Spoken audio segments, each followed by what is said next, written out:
আসসালামু আলাইকুম রহমতুল্লাহি ওবারাকাতুহ। আলহামদুলিল্লাহি ওয়াকাফা ওয়া সালামুন আলা ইবাদিহিল্লাযীনা ইসতাফা, আম্মা বা'দ। সুপ্রিয় দর্শক শ্রোতা, দেশে এবং প্রবাসে যে যেখানে আছেন, আপনাদের সবাইকে স্বাগত জানাচ্ছি আমি আবু সালেহ নায়েব আলী আমার আজকের আলোচনায়। দর্শক, আপনারা নিশ্চয়ই ইতোমধ্যেই জেনেছেন যে জনাব তারেক রহমান, মাননীয় প্রধানমন্ত্রী, তিনি ক্ষমতা গ্রহণের পর থেকে আজ পর্যন্ত সম্ভবত প্রায় 2 সপ্তাহ গত হয়েছে। এই 2 সপ্তাহে তিনি তার সরকারে অনেক রদবদল করেছেন, অনেক নতুন নিয়োগ দিয়েছেন। ওভারঅল আমরা যা দেখতে পাচ্ছি সেটা একেবারেই ফ্যাসিস্ট হাসিনার সাথে মিলে যায়। তার মানে এক কথায় বলা যায়, ফ্যাসিস্ট হাসিনার পথেই হাঁটছেন জনাব তারেক রহমান। এখন আপনারা যারা বিএনপির রাজনীতির সাথে জড়িত নেতা কর্মী বা সমর্থক, আপনারা হয়তো আমার কাছে প্রমাণ চাইবেন। দেখুন, সব প্রশ্নের উত্তর যেমন পাওয়া যায় না, সব কিছুর প্রমাণও করা ঠিক তেমনি সম্ভব নয়। এই পৃথিবীতে বহু দেশে বহু দুর্নীতি হচ্ছে, বহু গুম খুন হচ্ছে। সব কিছু কি প্রমাণ হচ্ছে? উত্তর হলো না। এখন এই উত্তরের পরিপ্রেক্ষিতে কিন্তু আরেকটি প্রশ্ন এসে যায়, কেন? এই প্রশ্নটা কেন করলাম? রাষ্ট্রের এতগুলো এজেন্সি হাজার হাজার কোটি টাকা তাদের পিছনে খরচ করছে, তাহলে এই দুর্নীতি, গুম খুনের সাথে যারা জড়িত সবাইকে কেন আইনের আওতায় আনা যাচ্ছে না বা আনা হচ্ছে না? যারা চোর, যারা দুর্নীতিবাজ, যারা খুনি, যারা ধর্ষক, তাদের সবাইকেই কেন আইনের আওতায় আনা হচ্ছে না বা আনা যাচ্ছে না, বা প্রমাণ করা হচ্ছে না কিংবা প্রমাণ করা যাচ্ছে না? কেন যাচ্ছে না? তার মানে হলো, যারা জনগণের টাকায় বেতন খাচ্ছে, যাদের জবই হচ্ছে চোর ধরা, যাদের জবই হচ্ছে দুর্নীতিবাজকে ধরা, যাদের জবই হচ্ছে ধর্ষককে ধরা, যাদের জবই হচ্ছে গুমকারী খুনিকে ধরা, কিন্তু তারা সেই দায়িত্ব পালন করছে না। তার মানে যাদের জব এই কাজগুলি করা, তারাই যেহেতু প্রমাণ করতে পারছে না বা প্রমাণ করছে না, সেখানে আমার মতো ছোট মানুষ তো সবকিছু প্রমাণ করা সম্ভব নয়, তাই নয় কি? তবে হ্যাঁ, কিছু ভ্যালিড প্রশ্ন আছে, যে প্রশ্নগুলির উত্তর হয়তো আমরা পাব না, কিন্তু এই ভ্যালিড প্রশ্নগুলোর মাঝেই কিন্তু প্রমাণ লুকায়িত, যেটাকে আমরা হাইপোথিসিস বলি। আসুন আমরা একে একে সেই হাইপোথিসিসগুলো উপস্থাপন করার চেষ্টা করি এবং আমাদের দেশের ভবিষ্যৎ কোন দিকে যাচ্ছে, জনগণের ভাগ্যে আবারও কি অপেক্ষা করছে, বিএনপি বা মাননীয় প্রধানমন্ত্রী জনাব তারেক রহমানের ভাগ্যেই বা কি অপেক্ষা করছে, এই বিষয়গুলো আমরা একে একে আলোচনা করার চেষ্টা করি। প্রশ্ন হলো যে, ফ্যাসিস্ট হাসিনার পথেই কি হাঁটছেন তারেক রহমান? উত্তর হলো হ্যাঁ। কিভাবে? আমি আপনাদেরকে প্রথম থেকে শুরু করি, একেবারে পিছন থেকে। 5ই আগস্ট 2024-এ বাংলাদেশ দ্বিতীয়বার স্বাধীন হয়েছিল। এটি আমার কথা নয়, যদিও এটি এখন বিএনপি অস্বীকার করে, যদিও এটিও বিএনপিরই কথা, কিন্তু বিএনপি এখন এটা অস্বীকার করে যে বাংলাদেশে একবারই স্বাধীন হয়েছিল। অথচ বিএনপি বলেছে দ্বিতীয়বার আমাদের দেশটাকে আমাদের সোনামণিরা স্বাধীন করেছে। এনিওয়ে, তো 5ই আগস্টের বিপ্লবের পরে যারা ফ্যাসিস্ট হাসিনার আমলে 17টি বছর দেশে থাকতে পারেননি, দেশান্তরী ছিলেন কিংবা দেশে যাইতে পারেননি, তাদের অনেকেই দেশে গিয়েছিলেন। আমার মতো একজন নগণ্য মানুষও দেশে গিয়েছিলাম। এখন দেশে কার জন্য যাওয়া সহজ? যার কোনো কাজ নেই, যিনি বিদেশে আরামে আয়েসে জীবনযাপন করেন, কোনো কাজকর্ম করা লাগে না, তার জন্যেই 5ই আগস্টের বিপ্লবের পরে দেশে যাওয়া খুবই সহজ ছিল। দেশে যাওয়া কঠিন ছিল আমার মতো মানুষের, কারণ আমরা হলাম খেটে খাওয়া মানুষ। কেউ বেসরকারি কোম্পানিতে চাকরি করি, কেউ সরকারি চাকরি করি।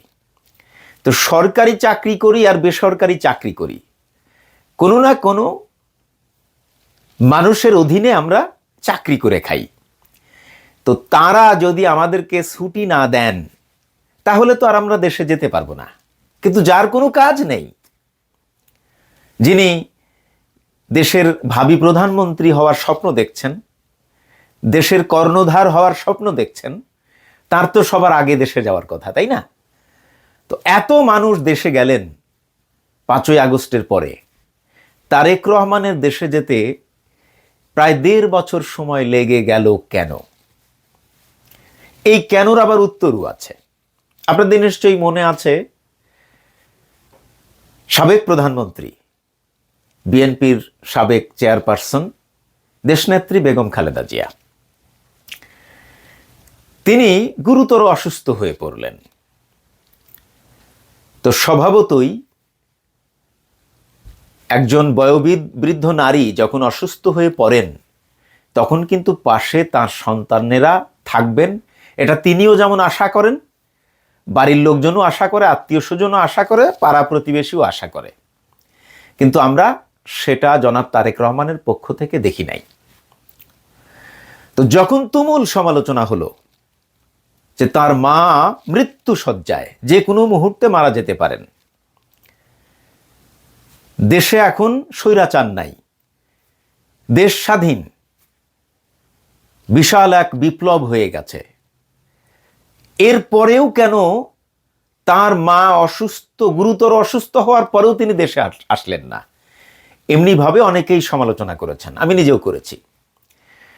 তো তুমুল সমালোচনার মুখে তিনি স্বপ্রণোদিত হয়ে নিজেই একটা স্ট্যাটাস লিখলেন। সেখানে তিনি কি লিখলেন? তিনি তার একক সিদ্ধান্তে দেশে যেতে পারবেন না। তাহলে কার সিদ্ধান্ত লাগবে? কার সিদ্ধান্তের অপেক্ষায় তিনি ছিলেন? এই প্রশ্নটা তো ভ্যালিড, তাই না? আচ্ছা, ঠিক এই মন্তব্য করার 1 সপ্তাহের মাথায় তিনি দেশে চলে আসলেন। যিনি 1 সপ্তাহ আগে বললেন যে তার একক সিদ্ধান্তে তিনি দেশে আসতে পারবেন না, 1 সপ্তাহের মাথায় কে এমন সিদ্ধান্ত দিয়ে দিল যে তিনি দেশে আসতে পারলেন? দুইটাই কিন্তু ভ্যালিড প্রশ্ন, তাই না? তিনি দেশে আসলেন। দেশে আসার পর আপনারা দেখেছেন তাকে যেভাবে প্রোটোকল দেওয়া হয়েছে, শত শত হাজার হাজার সেনাবাহিনী, পুলিশ, র্যাব দিয়ে।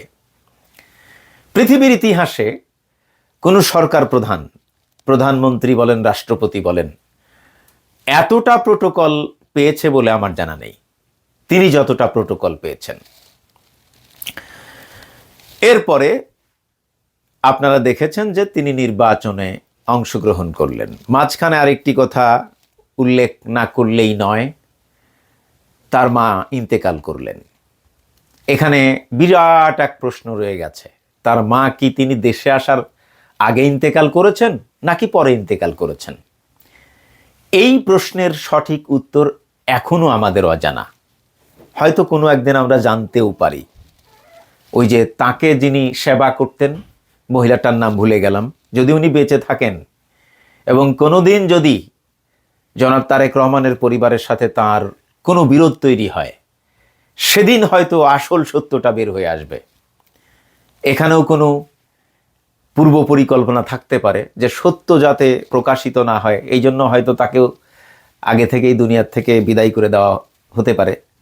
আমরা আগেই কোনো মন্তব্য করতে চাই না। এনিওয়ে, ওই আলোচনায় আমি যেতে চাচ্ছি না। যেখানে ছিলাম, তিনি নির্বাচন শুরু করে দিলেন।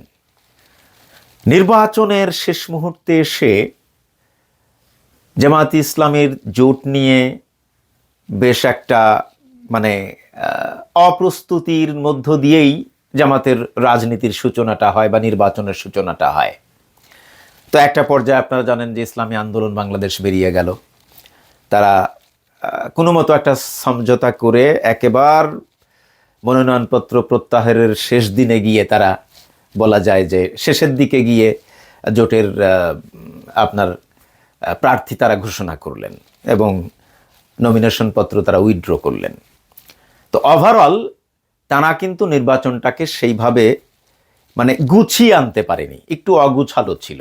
এরপরেও সারা বাংলাদেশে যে জোয়ার তৈরি হয়েছিল, মানে আন্তর্জাতিক মহল, আন্তর্জাতিক মিডিয়া এবং বাংলাদেশের যারা নিরপেক্ষ জার্নালিজম করেন কিংবা নিরপেক্ষ অ্যাক্টিভিজম করেন, তাদের পক্ষ থেকেও বলা হচ্ছিল যে সম্ভবত জামায়াতই ক্ষমতায় আসছে। এবং নির্বাচনের ফলাফল যখন, নির্বাচনটাও কিন্তু মোটামুটি সুষ্ঠু হয়েছে, একেবারে যে ভোট কাটাকাটি হয়নি সেটা আমি বলবো না। তো নির্বাচনের ফলাফল যখন ঘোষণা হচ্ছিল, রাত 10টা পর্যন্ত কিন্তু মোটামুটি জামায়াতই এগিয়েছিল। 10টার পরে হঠাৎ করে নির্বাচন কমিশনের যে অ্যাপ ছিল, যে ওয়েবসাইট ছিল, যেখানে আমরা ফলাফল দেখছিলাম, আপডেট দেখছিলাম, হঠাৎ করে সেটা বন্ধ করে দেওয়া হলো। এরপর 2 ঘন্টা, প্রায় 12টা পর্যন্ত কোনো ফলাফল ঘোষিত হয়নি। 12টার পর থেকে হঠাৎ করে বিএনপির জয় জয়কার। তো এখানে যে ইঞ্জিনিয়ারিং হয়েছে, এইটা কি আসলেই প্রমাণ করা দরকার আছে কিনা? আমি যে তথ্যগুলো বললাম এটা তো মিথ্যা তথ্য না। আচ্ছা, কোনো জায়গায় বিএনপির প্রার্থীকে মানে বিজয়ী ঘোষণা করা হয়েছে, কিন্তু সেখানে দেখা গেল যে আসলে তিনি বিজয়ী হন নাই, জামাতের প্রার্থী জয়লাভ করেছে।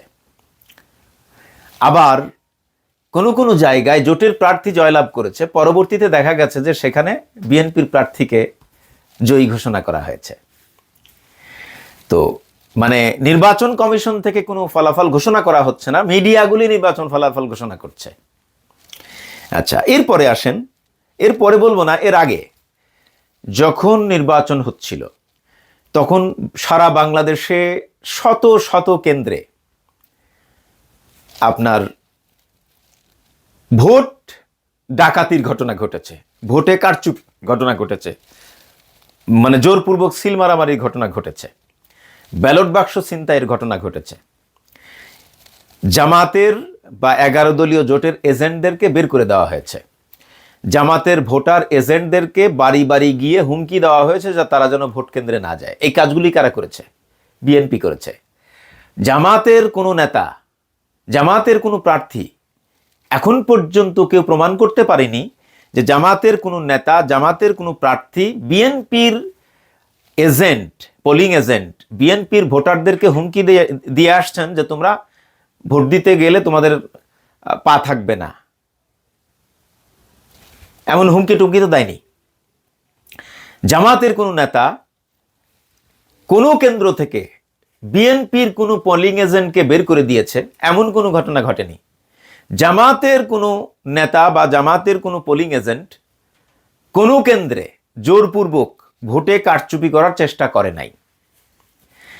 নির্বাচন চলাকালীন সময়ে জামাতের নারী কর্মীদের আপনার প্রচারণায় বাধা প্রদান করেছে বিএনপির নেতাকর্মীরা। বিএনপির কোনো নেতা বা কর্মীর প্রচারণায় জামাতের কোনো নেতাকর্মীরা বাধা প্রদান করে নাই। তো এই যে আচরণগুলো, ওভারঅল এই আচরণগুলোই প্রমাণ করে যে বিএনপি ফ্যাসিস্ট হাসিনার পথেই হাঁটছে। তো যাই হোক, যখন ফলাফল ঘোষণা করা হচ্ছিল, আপনার 10টা থেকে 12টা পর্যন্ত ফলাফল কেন বন্ধ থাকলো? আর 10টা পর্যন্ত যে ফলাফল আসছিল, কখনো বিএনপি এগিয়ে কখনো জামাত এগিয়ে, মোটামুটি হাড্ডাহাড্ডি লড়াইয়ের মধ্যে দিয়ে আগাচ্ছিল, আমরাও এনজয় করছিলাম। কিন্তু হঠাৎ করে কেন নির্বাচন কমিশনের অ্যাপটি বন্ধ করে দেওয়া হলো? এই প্রশ্নের উত্তরটা কি? উত্তর তো আমরা পাবো না, কিন্তু প্রশ্নটা তো ভ্যালিড। 2 ঘন্টা কেন ভোট গণনা বন্ধ থাকলো? নির্বাচন কমিশন কি রেস্টে ছিল? 2 ঘন্টা ব্রেকে ছিল? এটাও তো ভ্যালিড কোশ্চেন। 12টার পরে কোত্থেকে ওহী নাজিল হলো যে বিএনপির জয় জয়কার হওয়া শুরু করলো? এবং খেয়াল করবেন যে 12টার পর থেকে শুধু বিএনপির বিজয়ী প্রার্থীকে ঘোষণা করা হচ্ছিল, জামাতের বিজয়ী প্রার্থীর নাম ঘোষণা করা হচ্ছিল না মিডিয়াগুলোতে। এখানে যে মিডিয়া কু হয়েছে, এটা কি প্রমাণ করা দরকার আছে? মানে আপনার কাছে বিএনপির বিজয়ী প্রার্থীর তথ্য আসলো আর জামাতের বিজয়ী প্রার্থীর তথ্য আসলো না, এটা কি হয়? কখনো হয় না। তো ওভারঅল যে চিত্রটি আপনাদের সামনে আমি তুলে ধরলাম, মানে এই চিত্রই প্রমাণ করে যে ওই যে তারেক রহমান বলেছিলেন যে আমার একক সিদ্ধান্তে আমি দেশে যেতে পারবো না। এখন প্রশ্ন হলো যে আপনার একক সিদ্ধান্তে আপনি আসতে পারবেন না, তাহলে আরেকজনের সিদ্ধান্ত লাগবে। তিনি কে? তিনি হলেন দিল্লি। তার মানে হলো দিল্লি তাকে নিশ্চয়তা দিয়েছে বা এনশিওর করেছে যে তুমি প্রধানমন্ত্রী থাকবা, তুমি রাষ্ট্র ক্ষমতায় থাকবা, কিন্তু রাষ্ট্র আমাদের কথায় চলবে, আমাদের প্ল্যানে চলবে। ওই যে উনি বলেছেন না, I have a plan. No, he has not a plan. This is Indian plan.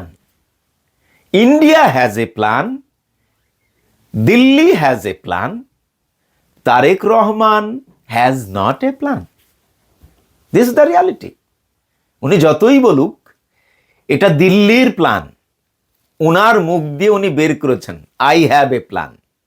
Reality is Delhi has a plan, this is Indian plan, but তার মুখ দিয়ে বের করা হয়েছে আই হ্যাভ এ প্ল্যান। আচ্ছা, তো ওভারঅল যাই হলো, সরকার গঠন করলেন। সরকার গঠন করার পর তিনি চিফ প্রসিকিউটর। তিনি তো কখনো জামাত করেন নাই। তিনি কি জামাতের নেতা নাকি কর্মী? কিছুই না। তিনি জামাতের নেতাদের মামলার আইনজীবী ছিলেন। হ্যাঁ, এটা ঠিক যে তিনি কিছুদিন এবি পার্টির রাজনীতির সাথে জড়িত ছিলেন, কিন্তু এবি পার্টিতে তিনি বেশি দিন রাজনীতি করেন নাই, এবি পার্টি থেকে বের হয়ে এসেছেন। কিন্তু সর্বজন স্বীকৃত একজন সৎ চৌকস আইনজীবী এবং সাহসী, সর্বজন স্বীকৃত। আচ্ছা, এমন একজন সাহসী, সৎ, চৌকস, যোগ্য আইনজীবী, তাকে চিফ প্রসিকিউটরের পদ থেকে সরানো হলো। আমরা ভেবেছিলাম তাকে অ্যাটর্নি জেনারেল করা হবে, কিন্তু তাকে সরিয়ে দেওয়া হলো। আচ্ছা, বাংলাদেশ ব্যাংকের গভর্নরকে সরিয়ে দেওয়া হলো। কথা হলো যে আপনি গভর্নরকে সরালেন, উনার থেকে যোগ্য আরেকজনকে বসান, দিলেন আপনি একজন ঋণ খেলাফিকে। এই যে এখানে আর একটা কথা বলতে হয়, নির্বাচনে তাদের 59% প্রার্থী, প্রায় 170 জন প্রার্থী হচ্ছে ঋণ খেলাফি।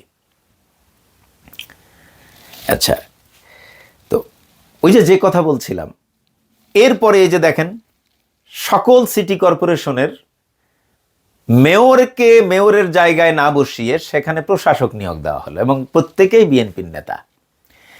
তো এখন এই সমস্ত বিষয়ে আমরা যদি সমালোচনা করি, বিএনপির নেতা কর্মীরা এসে কমেন্ট করেন যে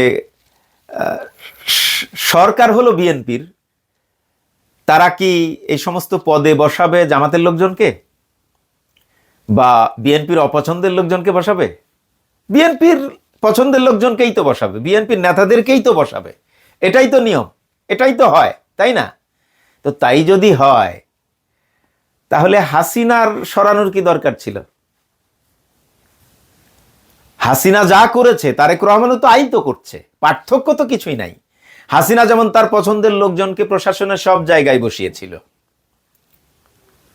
তাই না? একই কাজ তারেক রহমানও করছে।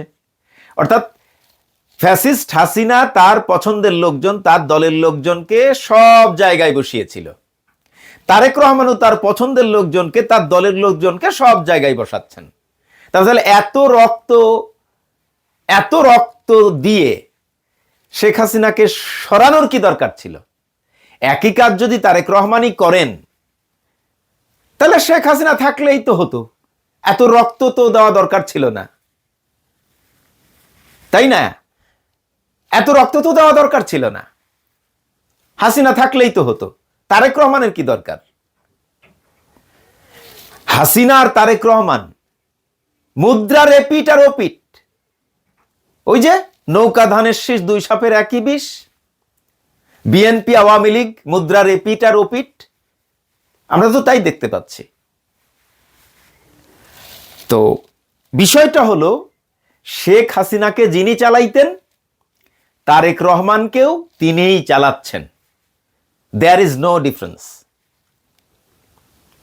কোনো পার্থক্য নাই, কোনো পার্থক্য নাই। তারা বা তিনি আগে শেখ হাসিনাকে চালাইতেন, এখন তিনি তারেক রহমানকে চালাচ্ছেন। তো তার মানে কি দাঁড়াইল? তার মানে দাঁড়াইল যে শেখ হাসিনা যে পথে হেঁটেছেন, তারেক রহমানও যদি সেই পথেই হাঁটেন, তাহলে তারেক রহমানের পরিণতি কি হতে পারে? দেশের পরিণতি কি হতে পারে? জনগণের পরিণতি বা কি হতে পারে? ফ্যাসিস্ট হাসিনা তো অন্তত 16 বছর বা 15 বছর বা 17 বছর যাই বলি ছিলেন ক্ষমতায়। তারেক রহমান কি ফ্যাসিস্ট হাসিনার মতো এতদিন ক্ষমতায় থাকতে পারবেন? সেই বাংলাদেশ কি এখন আছে? নাই। আচ্ছা, তো তারেক রহমান যদি শেখ হাসিনার পথেই হাঁটে, তাহলে কি বাংলাদেশের তরুণ প্রজন্ম তারেক রহমানকে ফ্যাসিস্ট হাসিনার পথে হাঁটতে দিবেন? দিবেন না। তাহলে কি হবে? রক্তপাত হবে, রক্তপাত হবে আবার। তা আমাদের দেশটা কি এভাবেই চলবে? এভাবেই চলবে? মাঝখানে আরেকটা কথা বলা হয় নাই, প্রায় 68% নাকি 68% মানুষ জুলাই সনদের পক্ষে ভোট দিয়েছে। সেই জুলাই সনদ নিয়ে আপনারা 180 ডিগ্রি পল্টি মারলেন, মানে বেঈমানির একটা সীমারেখা থাকা চাই। এমন গাদ্দারি করেছেন জুলাই সনদের সাথে জনাব তারেক রহমান এবং তার দল, যেটা ভাষায় প্রকাশ করার মতো না। দেশের 68% মানুষ জুলাই সনদের পক্ষে ভোট দিয়েছে। আর এখন যিনি স্বরাষ্ট্রমন্ত্রী, নাকি স্বরাষ্ট্রমন্ত্রী না অর্থমন্ত্রী, আমির খসরু মাহমুদ চৌধুরী বলে ফেললেন যে কি গণভোট বলে কিছু নাই, এ চ্যাপ্টার ক্লোজ। এনিওয়ে, তো আমরাও দেখতে চাই আপনারা কতদিন ক্ষমতায় থাকেন। মূল বিষয়টি হলো, ফ্যাসিস্ট কখনো ইতিহাস থেকে শিক্ষা নেয় না। তারেক রহমানের বোঝা উচিত ছিল যে ইন্ডিয়ার প্রেসক্রিপশনে যদি ওনার চলতে হয়, হাসিনাও তো ইন্ডিয়ার প্রেসক্রিপশনেই চলেছিল। হাসিনা কি চলতে পেরেছে? পারে নাই। তাহলে তিনি কি পারবেন? উত্তর হলো না। তারপরেও কেন তিনি দিল্লির জ্বালা ফাঁদে, দিল্লির পাতা ফাঁদে তিনি পা রাখলেন? উত্তর হলো, ফ্যাসিস্ট কখনো ইতিহাস থেকে শিক্ষা নেয় না। ওনার তো ইতিহাসে যাওয়া দরকার ছিল না। ওনার প্রতিপক্ষ হাসিনার থেকেই শিক্ষাটা নিতে পারতেন, কিন্তু উনি শিক্ষা নিলেন না। দেখেন, চতুর্দিকে তার মাকে তিলে তিলে মৃত্যুর দিকে যারা ঠেলে দিয়েছেন তাদেরকে পুনর্বাসিত করতেছেন। তার ভাইকে যারা হত্যা করেছে, এক কথায় বলা যায় মৃত্যুর দিকে ঠেলে দিয়েছে, তাদেরকেই জনাব তারেক রহমান পুনর্বাসিত করছেন। এখন এই জায়গায় আপনারা অনেকেই বলবেন যে নায়েব ভাই, আপনাকে অনেক শ্রদ্ধা করতাম, অনেক ভালো জানতাম, কিন্তু আপনি সেই জায়গায় নেই। কথা হলো, আমি কোনো দলের না, আপনারা বলবেন যে আপনি তো জামাত করেন। একজন নাগরিক হিসাবে একটি দল পছন্দ করার অধিকার আমার আছে, সেই জায়গা থেকে আমি একটা দলকে পছন্দ করি। তার অর্থ এই নয় যে আমি ওই দলের জন্যে একেবারে আমার সব কিছু উজাড় করে দেব না। ঠিক আছে, আপনাদের পক্ষে এক সময় কথা বলেছি না? কেন বলেছিলাম? আপনারা মাজলুম ছিলেন।